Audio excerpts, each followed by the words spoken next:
Acme Educational Publications. Number 1. Educational Group. तो बच्चों, मौसम के कितने नाम होते हैं? मौसम के 4 नाम होते हैं: सर्दी, गर्मी, खिज़ां, बहार। चले बच्चों, अब इन मौसम पर जुमले बनाते हैं। तो बच्चों, सर्दी के मौसम में गर्म कपड़े पहनते हैं। गर्मी के मौसम में आम आते हैं।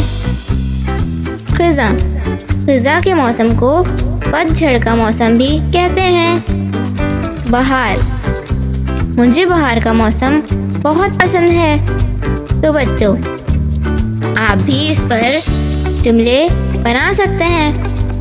कोशिश करें और मौसम के नाम पर जुमले बनाएं। बच्चों, इसी तरह की और मज़ेदार वीडियोस देखने के लिए आप हमारे चैनल को लाइक करें, सब्सक्राइब करें और शेयर करें। मिलते हैं अगली वीडियो में। तब तक के लिए अल्लाह हाफ़िज़ प्यारे दोस्तों।